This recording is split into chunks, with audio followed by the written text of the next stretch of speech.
Tuesday, 9th of November, early morning. Meetings are just about to get started. Let's give you an update on all the hot topics right now. The existing international agreements discriminate against harvested wood products. If Australia wants to protect Australian industry, wants to ensure that Australians have jobs, it and other countries who think like it are going to have to go harder. If we want carbon included in harvested wood products to be included in a future global climate change regime as an asset, there's going to have to be a lot more work done.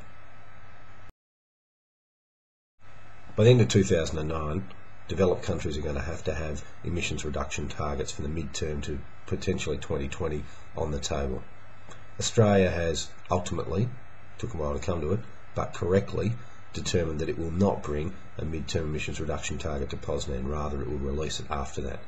That is incredibly fortunate, because while that target might look like it's a bit soft, the European Union has, because of the financial crisis and the impact on jobs and investment, itself started to go soft on its much harder emissions reduction target. There's obviously a very significant focus in Australia on the upcoming Carbon Pollution Reduction Scheme White Paper to be released on the 15th of December. Emissions trading might be the way forward in Australia and it might not, but the fact is that whatever scheme Australia chooses, it has to be job and investment friendly. It is correct, in our view, when you look at these international negotiations, for people in Australia to be focused on the domestic scene at this point in time.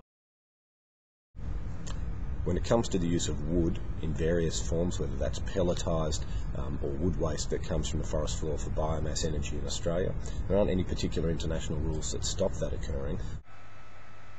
If the world wants to have the maximum amount of renewable energy available to it in the future at the lowest possible, possibly neutral carbon cost, it's going to have to do a lot more to get an agreement on renewable energy that includes forest biomass, whether that's in the form of bioenergy, biofuels, biochars, from the form of pellets, or in any other means.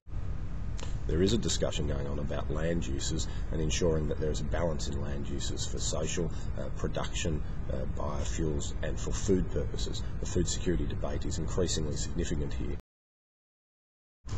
Just a quick comment on carbon capture and storage.